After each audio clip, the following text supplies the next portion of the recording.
Interestingly, I studied journalism as my first degree. I ended up in tech, building products.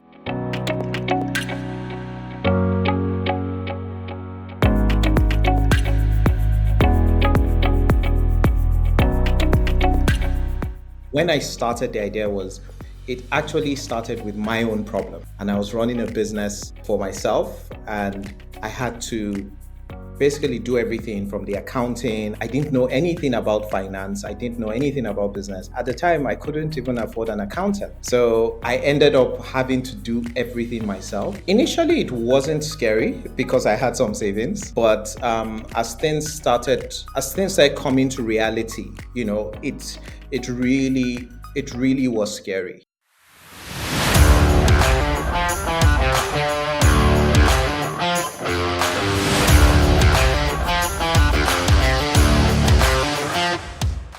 Hi, Ibrahim. I Thank you so much for coming to the Life of Founder. How's it going? Fine, thank you. Nice to meet you, Mark. My pleasure. The pleasure is all mine. In this podcast, we talk about yourself more than your startup. Any startup has someone behind, one, two, three, four, how many founders they are.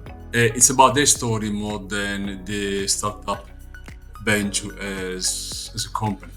So as we start, would you like to paint me a picture of yourself? Who you are? Where you come from? How it all started? Great. So I'll start by saying my name is Ibrahim. I'm from Nigeria, and I live in Tallinn, Estonia. My background is very varied. I did all my education in Nigeria, from primary all the way to university. And interestingly, I studied journalism as my first degree, and I ended up in tech, building products. So it's been a varied history. I've worked in a number of companies, all in Nigeria, until I decided to start our startup, Dillali. I'm married. We don't have any kids yet, and yeah, I enjoy travel, enjoy photography. In my other life, I'm always also a professional photographer. What was the motivation behind starting your venture? Because it's pretty demanding. It's a very tough call. It's one of the hardest things. All the time they say, "Oh, cool, go set up a startup is the coolest thing ever." And you sometimes you wake up some mornings and you ask yourself, "What did I get myself into?" I prefer a 9 to 5 job. But I think for every entrepreneur, whether founder, entrepreneur, there's always that burning desire to fix something or to solve something, or something just keeps pricking your mind that this can be better.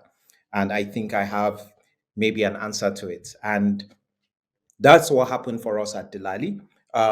When I started, the idea was it actually started with my own problem, and I was running a business for myself, and I had to basically do everything from the accounting. And I had my first investor that was like almost 20 years ago, and I had to report. I didn't know anything about finance. I didn't know anything about business. And at the time, it was a web design studio. And at the time, I couldn't even afford an accountant. So I ended up having to do everything myself. And I saw that it was kind of a problem with other businesses. And that was because we found other solutions out there, but it didn't really fit our needs as a Nigerian business or an African business on our own context. And I was like, there may be a solution here. Maybe this is something that I should get into. So that's more or less a very short gist of how it happened, but it happened over a period of time. And how was the feeling? Did you feel scared when? Did you leave any paid job before be a founder, or you just moved straight to be a founder? That's a very good question. It was a bit of both. Um, First of all, I started as an entrepreneur running a business. I ran into problems. I went back to paid employment. Then I jumped out and started again. So there was this, and for our startup, Delali, what happened was that I kept trying to validate the idea. And when I saw that, okay, this is something worth getting into, I actually took time off my 9 to 5 to say, hey, I want to pursue this.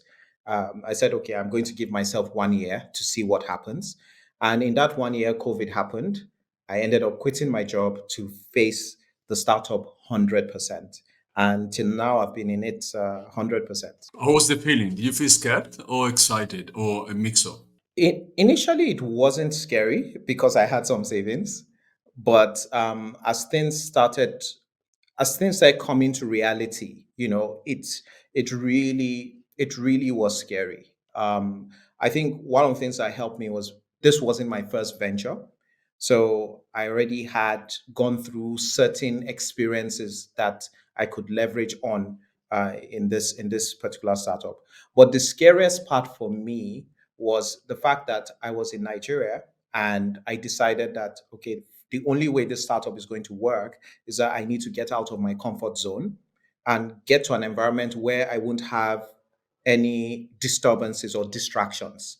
So I actually applied for a startup visa. I just got married, told my wife that, okay, I think this is the best time to leave after like 6 months of marriage.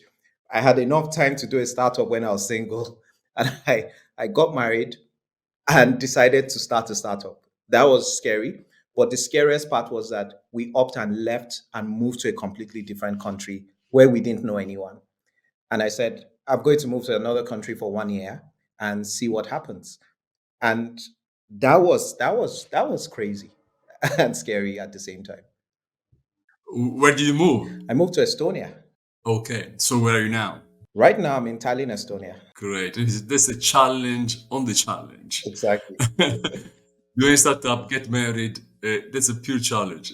Yes. You decided to do all together, Yeah. which is a good choice. I do believe so. What was the initial struggles? Where do you find the most difficult part when you start your own business? I'll say every day is a struggle and each day has its own struggles. The most difficult struggles that we went through initially was just the first one was I'm not a technical founder. So finding the right people to work with was a huge struggle. I went through, I think, about five different developers, so to speak, before I found my co-founder. And we spent money to bootstrap at the time. And the problem I kept having was that the people that I was working with were always short of good. So no matter where we started, we always ended up with a bad product that was not usable. Until I finally got someone who I was learning how to code from, because I decided, oh, I'm going to learn how to code, if that's the case. And he was the one, Jeff, that got us through that first hurdle. So that was a huge challenge. That was a major struggle. Finding a co-founder was very, very difficult at the time. In terms of life work balance, be founder impacted your life in a good and a bad way. Every founder will tell you that I don't think there's anything like work-life balance, but I think it has to do with the choices that you make. Um, Choosing to be a founder comes with its ups and downs, and I think for us very early on, what really helped us was that we got into an accelerator, and in the accelerator we had a session that had to do with your core and your values of what you want to be, not just as a business, but what are your values, and your values have to align tremendously with whatever startup or business you are getting into. So my ex co-founder at the time, we sat down and asked ourselves, what is it that we want to achieve? Do we want to have a high-paced environment, zero work-life balance, and things like that? And we said, no, we want to build something that we enjoy.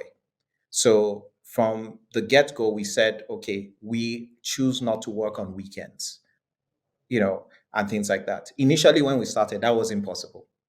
But because we had those things written down, when the initial fast pace of, oh, let's build the MVP, build the beta version was really stressful, working all through, 15, 16 hours, working through weekends and everything. When we got through that, we now started, plugging in all our values and saying, this is what we want. So for us, it's been a long time. In the last 2 years, we can count the number of weekends that we've worked on our startup because we try to shut down completely.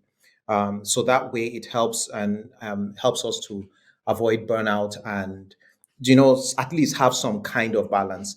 But I think the biggest challenge when it comes to that balance is that despite the fact that you've shut down, it's been very difficult tuning off because you're always thinking about everywhere you go. You're like, oh yeah, this can work or this can't work, and you're always looking for, any small thing is a new idea about your thing. So Yeah. you have to be present and you have to be conscious of that to say, okay, stop, stop, stop. So, well, I think my wife has gone through. I can say she's the real co-founder because every complaint, every issue, she knows everything. So now, I mean, she's sitting down and saying, "How's your runway?" I was like, "Not good." Okay, tell what's happening with this, like, and all that, because she's heard me. I mean, pandemic times of working from home, so she's always overhearing everything, and I mean, she's learned a lot. So that balance has been a huge I'll say challenge to achieve, but every day we work on it and try and look for ways of improving that. It's difficult. It's very difficult to find the balance, right? To switch off Yes, and switch on. yes, It's always on. exactly. This the life of founder, right? Totally. Do you have any typical routine during your day that you try to follow in order to keep in balance? Yes, yes, yes. I've got a number of routines. I keep testing and changing them. But number one is first routine is a book. I have basically put all my entire plan in there, at least on a daily basis. So the way I work is that first of all, we have something called OKRs. On a monthly basis, quarterly and annual basis, we have a plan to say, okay, this is our roadmap. This is what we want to achieve, and we now break them down into quarterly, monthly, and that plugs into my day-to-day activity. Now, in terms of how I work, because we're a 100% remote team, um, I have been able to identify the best time that I'll call my focus time, where I'm most productive, which is around now. This time in the day, my brain is like buzzing. So what I've done is that I've tried to work my day around certain blocks and say, okay, for 4 hours in the day, I don't want to have meetings or anything like that. That is my focus time where I focus on certain things. Then I also do meetings with team members later in the afternoon, depending on the time zone they're on. And what else? I also have weekly plans to say these are the goals that I want to achieve this week. The most important thing in terms of structuring my time is that before I used to believe in having a long to do list, but now it's about what is the main goal that I want to achieve based on my overall plans and for that day. Even if I achieve one thing and it's the most important thing, that's what I will 100% focus on because I also try to pick the things that will have the most impact on our business. So, is it about maybe it's a very important email, and I'll sit down and concentrate on that because the impact of that email will be maybe long term compared to maybe having a meeting and discussing one very small trivial thing. So that's how I structure my day. It's very difficult to find the right priority. When you start, you try to cover any possible aspect. You spend so much time meeting Yeah. everywhere, and maybe one out of 1,000 is good, and the rest is just time wasted. Yes.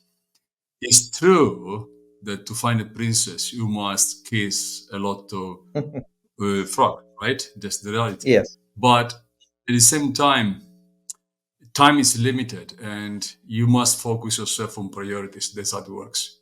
This is how the only way you can really be something in life, and not only in business. This applies almost to everything.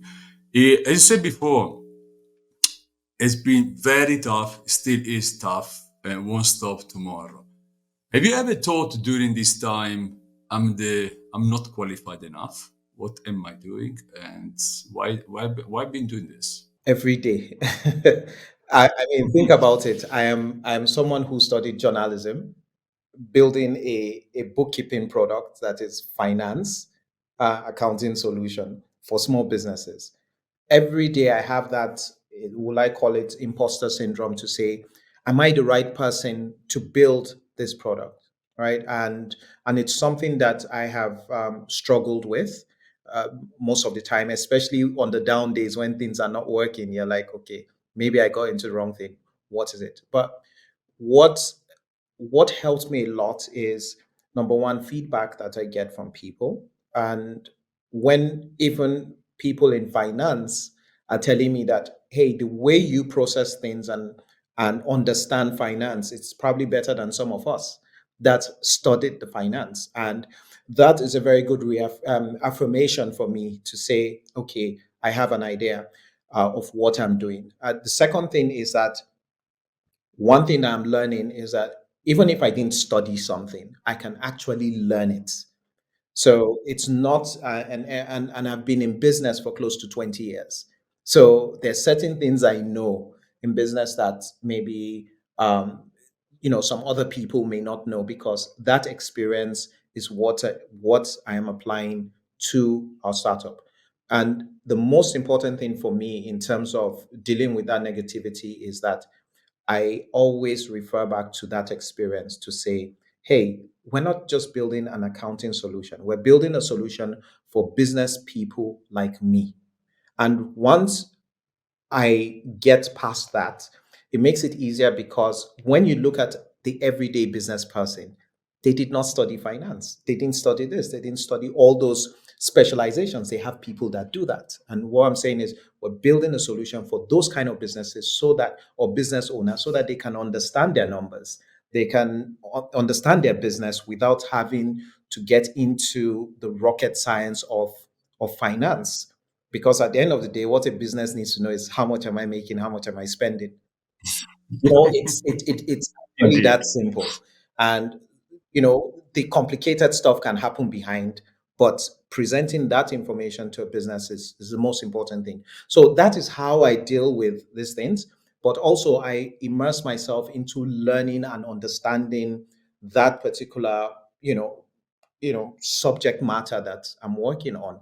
And every day, every single thing. And that's the beauty of a founder, is that you have to learn everything. So I learn sales, I learn marketing, I learn lead magnet. So every day I'm sitting down something and say, okay, what is the most important thing I need to learn now? I had to learn about HR in terms of hiring and firing people. I had to learn OKRs. I didn't go to school for this, but we had to learn it. And there are enough resources out there. I take what I need, learn, understand, and leverage the experiences of others by talking with other founders to understand how they are doing it. Yeah, I mean, network is very important when you start a startup, and the learning process is never stops. It will stay there forever. Exactly. Exactly. This is how we improve ourselves. Yes. What do you enjoy the most in what you're doing today? Well, there are a number of things. One is I enjoy being my own boss.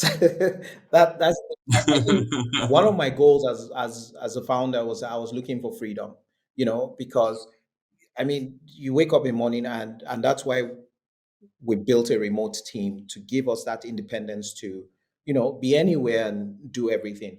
But I think the thing I enjoy the most is, solving problems. I'm very good with a lot of things, but one place I'm most passionate about is actually building products and making it very simple and interpreting it in a way that the everyday user can understand. And that's one of my biggest strengths, to break things down and really clearly communicate that, both to the technical team, and really understand what uh, users want. So building products, creating that thing from scratch, and making it work, that's what I enjoy the most.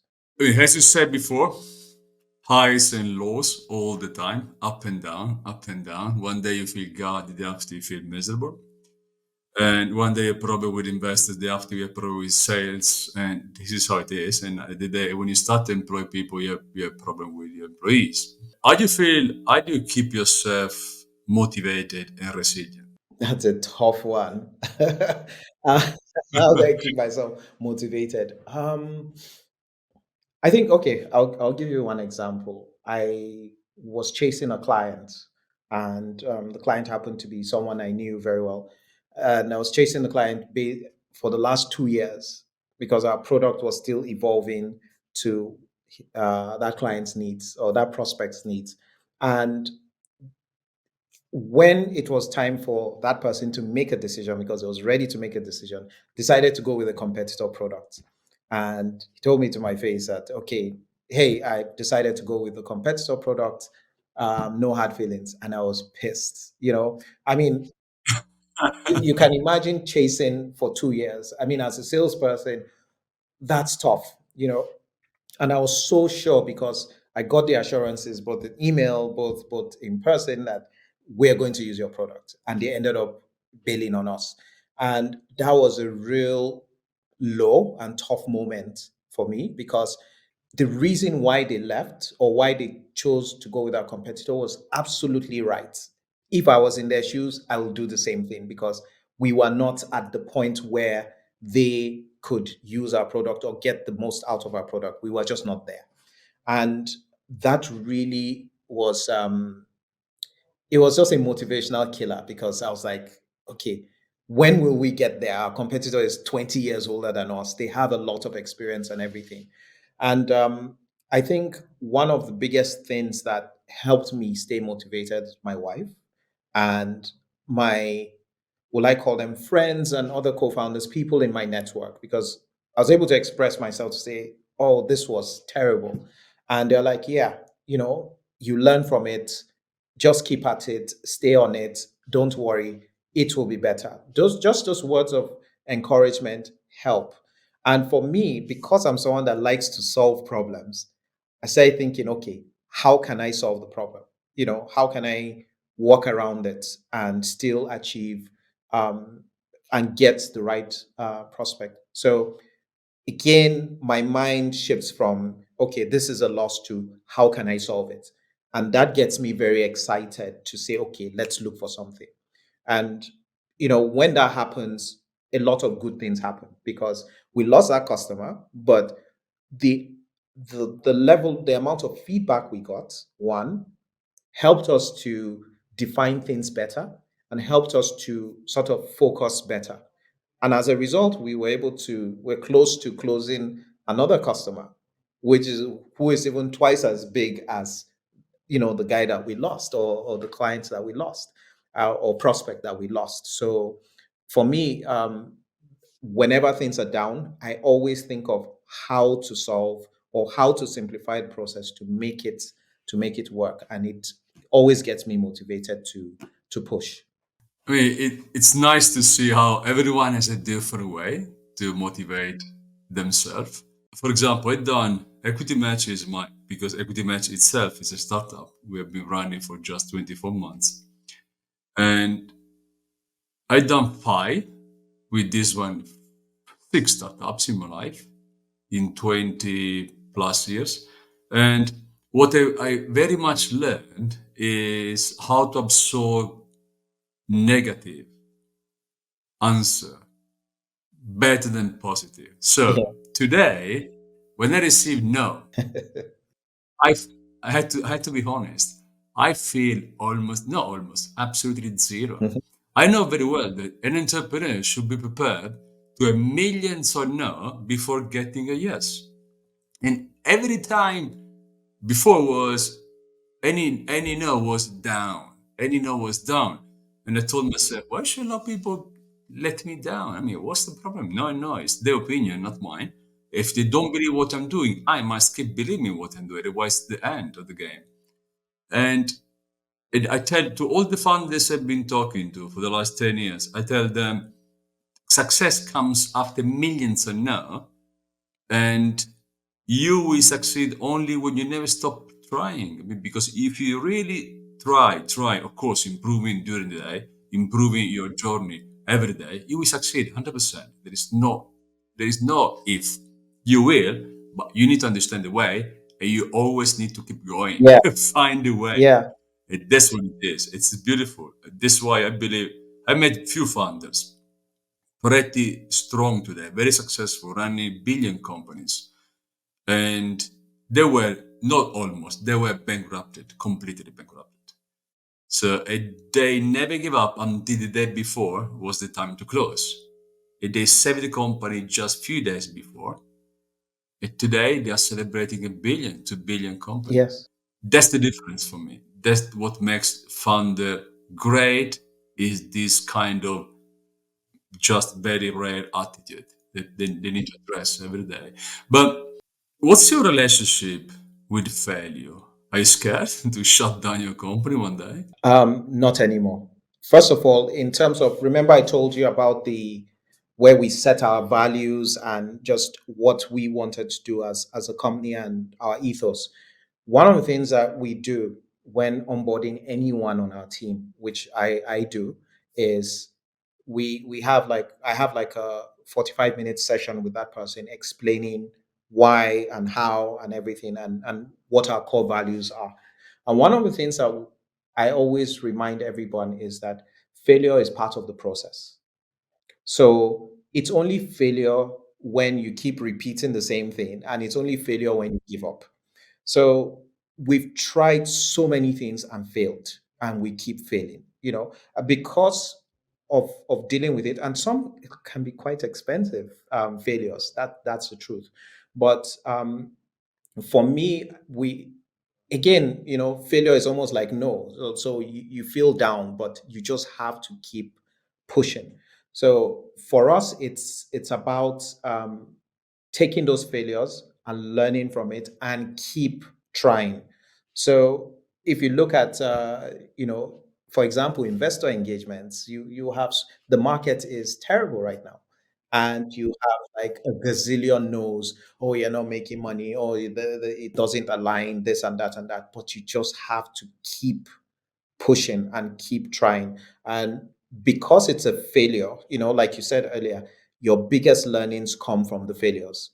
So if you look at it, we lost the clients, right? We lost the prospect that we chased for 2 years, right? But we took the learnings from that and pushed in a different direction. And in something that took us 2 years, we've been able to, reduce that to 30 days. And we know what to do. And because of that learning, I know how to deal with things. Because of that failure, in the next proposal that I sent to a client or a prospect, I said, hey, you have 30 days to decide.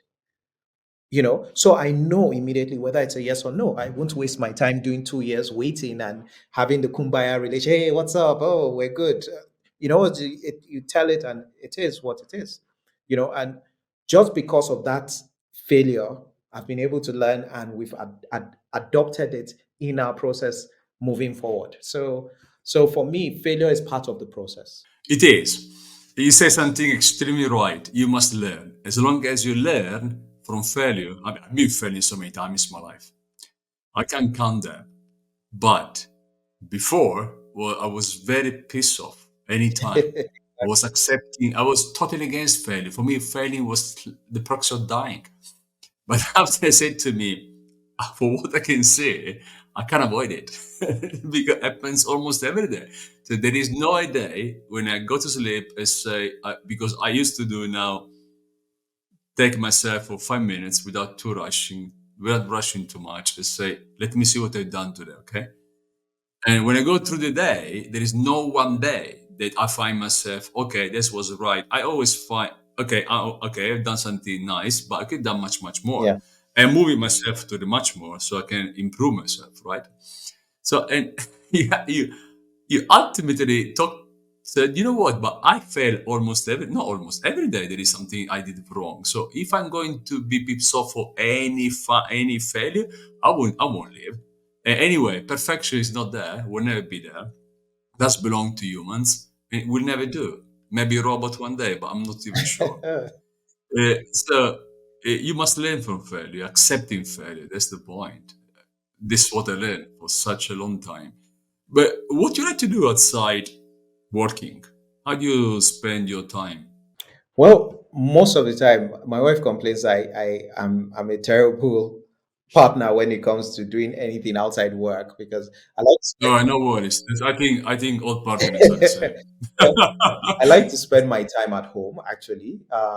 Just sometimes cooking, sometimes, watching TV, watching documentaries, especially historic dramas of the past times, because I learn a lot from that. Something that I really enjoy is traveling. And another thing that I love to do is photography. Um, I used to I used to take a lot of photographs and just walking around doing some street photography. It's always a lot of fun. So that's what I mostly do in my spare time. I listen to a lot of podcasts, a lot of podcasts, and I also try to, listen to audiobooks, um, and sometimes read books because I spend a lot of time reading anyway. So I listen to a number of books every weekend and things like that, and family, family, friends. I call my siblings, we talk, and just connect with my friends, just catch up on the most ridiculous of things like politics, like, society, and environment, and all sorts of things. I mean, what's your take on the startup tech ecosystem today? Do you think we are doing enough, or there is a lot of talks and little action? Well, I think it's a bit of both, because let's look at the glass half full. What have startups achieved in the last 20 years? If you think about it, you see that it's really phenomenal. From its technology, and startups have completely changed the way we interact, communicate, do business, live, so many things. And this couldn't have been done with the regular bureaucratic process, because it's very slow, because startups move at super fast paces. So if you think about it, from social media to banking to neobanking to communications, something as simple as WhatsApp is so phenomenal in terms of it has completely changed the way we communicate. Before, you want to call someone in Italy, you have to pay a bill, use your phone and call, whether it's mobile, or you travel and you have to roam your phone.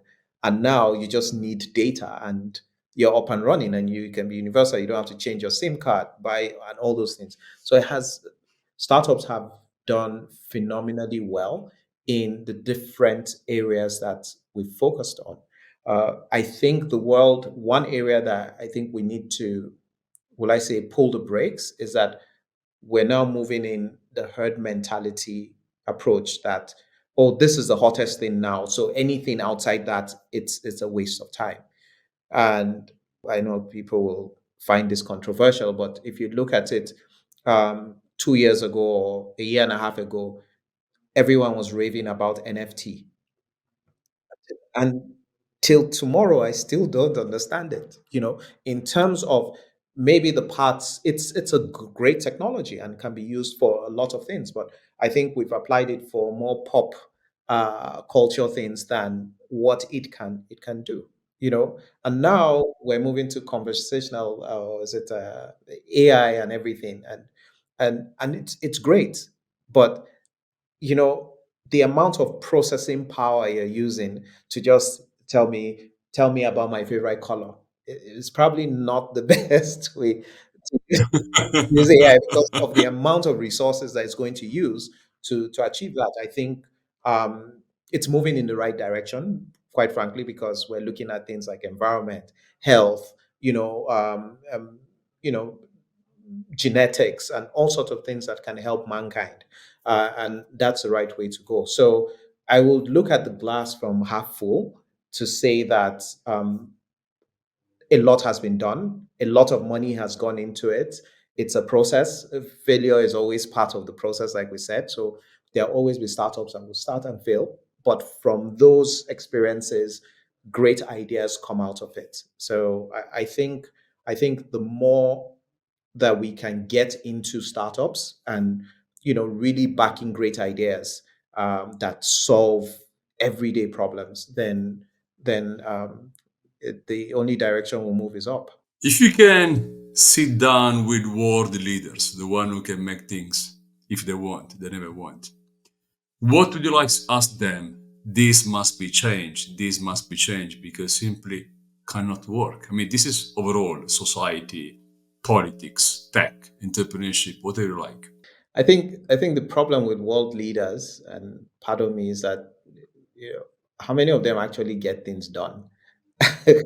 you know, No, but none Exactly, of them. because politics is universal. The politician in Nigeria is no different from a politician in the States or in Italy or whatever. It's almost a profession. Um, Yeah. that's we make promises, we're going to do stuff, and we get there, and the bureaucracy happens, and at the end of the day, we're there talking for the next 10 years, and nothing happens. But I think for me, questions will be around how can we solve poverty, how can we solve um, movement of people.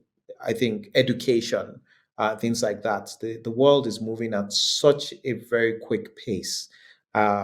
Population explosion in some countries, which is actually having an impact on resources and how we consume, and how can we sort of improve the systems, because we now have you know a kind of economic system that is focusing so much on consumerism, right?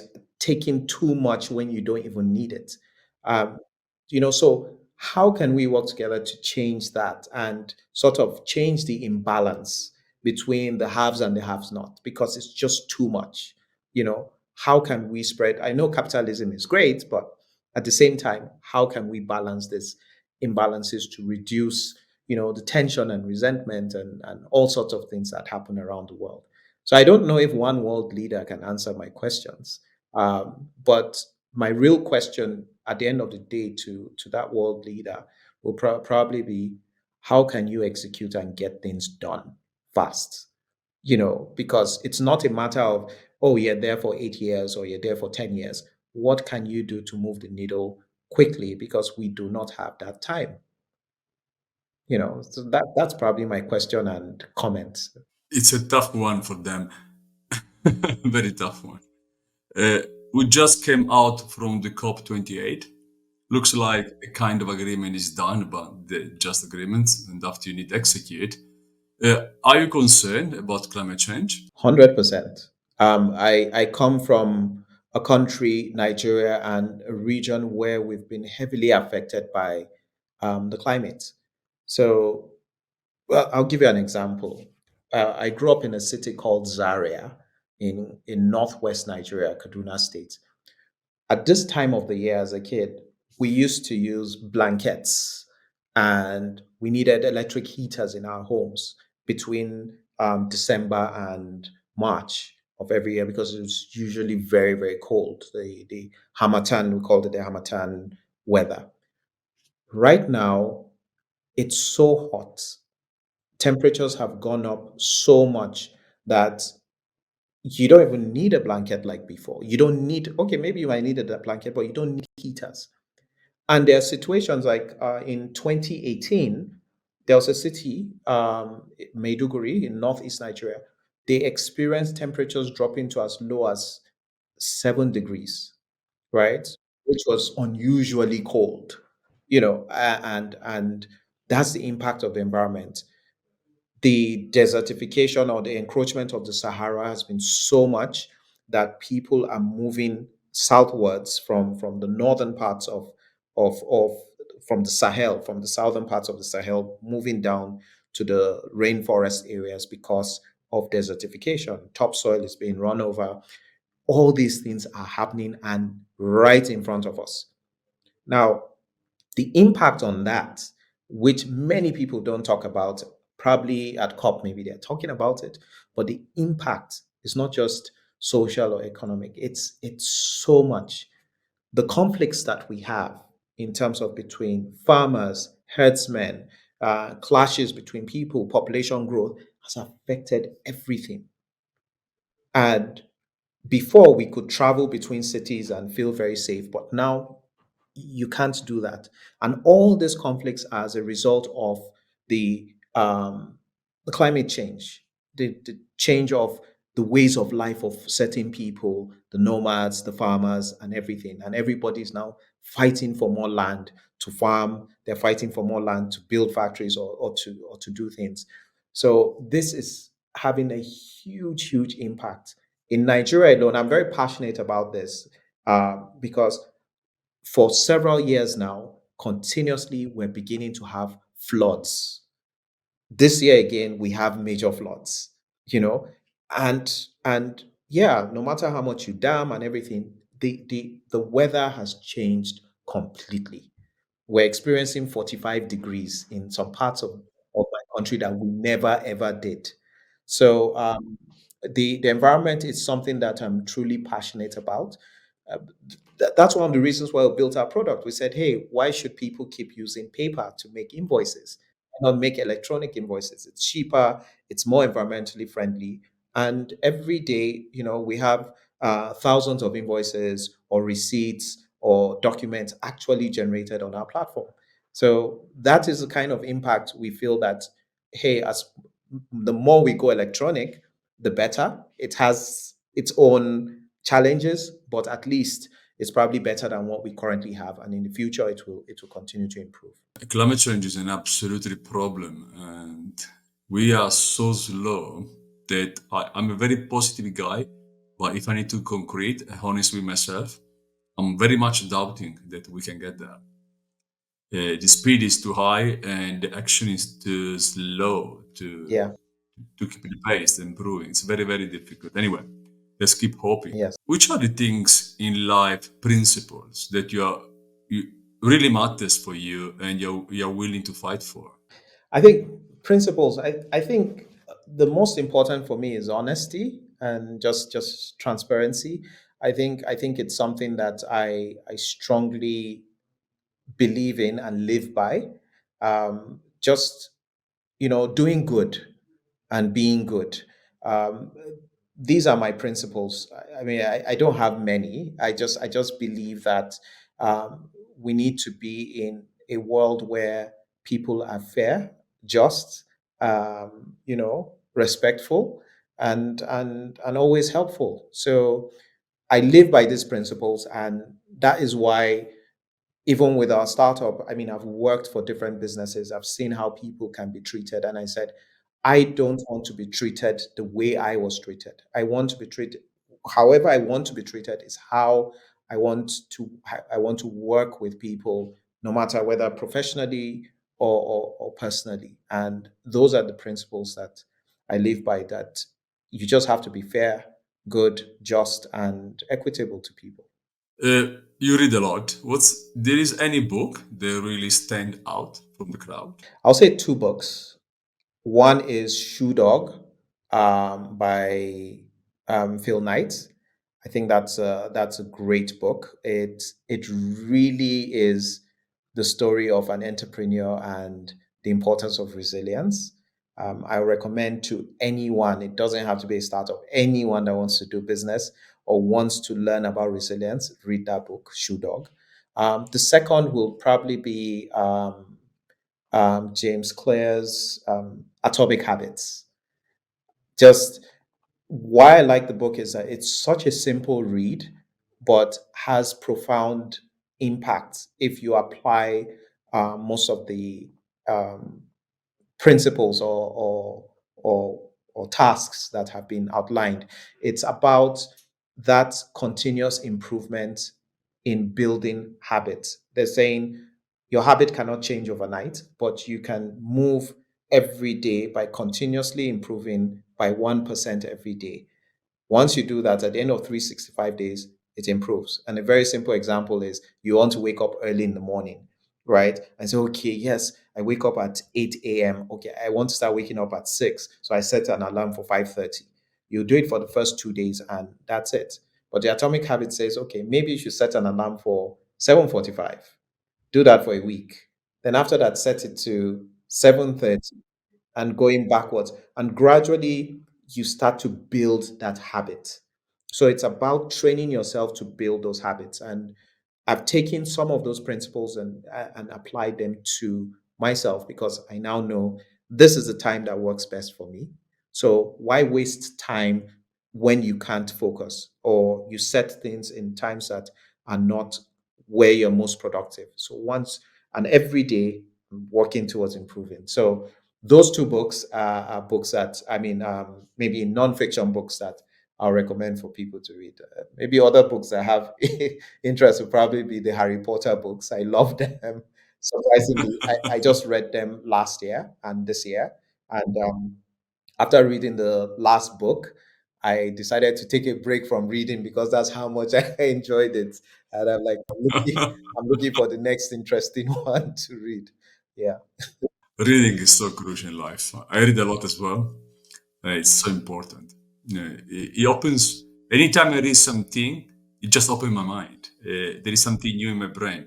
For me, it's extremely important, man. As I can see, it's for you as well. What about movie? You watch movie? Yeah. Okay, for movies, I've gravitated more towards TV series because I just enjoy the length of them. But for me, it's mostly historic or period dramas from the Downton Abbeys to stories about just anything that's related to history. So my favorite has been Downton Abbey, Vikings, and there's one I forgot the name, The Last King. Yeah, it's a classic by Ridley Scott. I think it's The Last King, not The Last King of Scotland, but The Last King, something like that. I don't know why the name has slipped me. I'm sure after this I was like, oh yeah, I remember now. But yeah, those are the ones that come to mind immediately. The best lesson that life so far gave to you. I think I'm still learning about life, but the best lesson probably will be something my late father and his best friend told me. This is a very interesting story. So I was running my second business and I used to travel a lot. And one day I went to a part of the country in Nigeria that they have this very special drink. It's called fura. It's made from millet, ground millet, and stuff. And really, each part of the country has a unique way of flavor of it. So I got one from a place called Gumel and drove 4 hours back to Abuja, called my dad and his friend and said, oh, I'm coming to see you guys. I've got some of this thing for you. And brought it to them, blended it at home, and they started drinking it. And they told me, we figured out the meaning of life. And I looked at them, I was like, tell me. They said, you're not ready. And I begged them, tell me, tell me. And my dad said to them that, said to his friend, G Doc, let's tell him. I said, okay. And I was like, all ears listening in like this. And they were like, the meaning of life is this. I was like, no, no, no. What is said this right this moment? This is life. This is the meaning of life. We're sitting down with you, talking, drinking one of our favorite drinks, and appreciating the simplicity of it. This is life. Yeah. So that has been very profound to make you realize that it's not about the material things, but it's about the moments where you're able to cherish and enjoy that moment. It's not about like the journey or the destination and all that. It's about just those interactions and those simple things that people can appreciate each other. And I appreciated that. They told me this in, I think it was early 2009, or late 2008. I can't remember. I think it was 2008. And a year later he died. And for me, that's something that I hold very, very dear to myself, as to simplicity in life is the ultimate thing of what this whole universe is about. And that's probably my answer to you. But that's true. I find myself very difficult as well to live it. I mean, not the simplicity because I do love simplicity. Indeed, I go for a walk. I'm in Italy today because I went to say hello to my family. From the right of my house, the hill starts. I just go in the evening for a walk.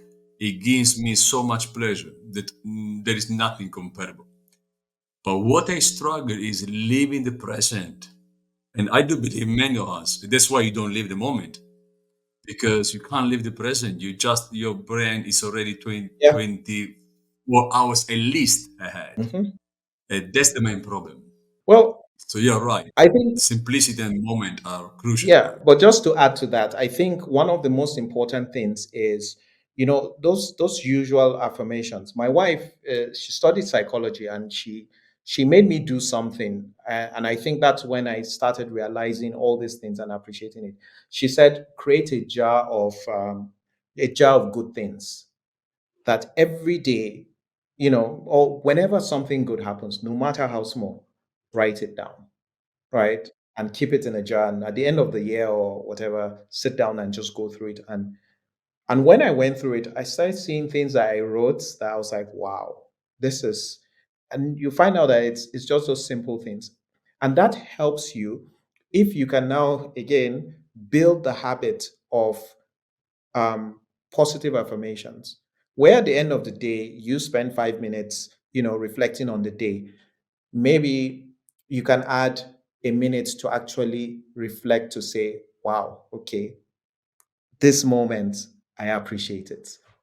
You know, that will make a world of difference. And for me, that's why this year, despite how rough it has been, and it is right at this moment, I said, even if I shut down my startup today, trust me, I'm 110% successful, because I showed up, I did it, I contributed, I've made an impact.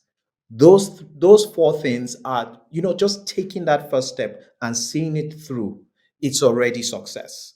And the fact that we have people that use it and appreciate it and send us paper, thank you. It may not be 1,000, or it may not be 20,000 people that may say thank you, maybe two people that it has impacted. That to me is success. And for me, I'm good with it. Absolutely. What's your greatest wish? It's a tough one. I think the greatest wish for me is to have another moment with my father. I think that's something that I'll for him to even see how far, we've gone in terms of conversations that we had and wishes, and aspirations. Just being able to connect with him, to show him that, hey, what we talked about, we've been able to do something about it. And probably that's my greatest wish, to talk with him again. Let me close with a recommendation. If you can recommend anything to all the founders watching this podcast, what would you like to tell them? Keep pushing. Keep pushing. Do not give up. Keep pushing. Ibrahim, thank you so much for coming to the Life of Founder. It's been a very good pleasure for me. Thank you. Thank you very much.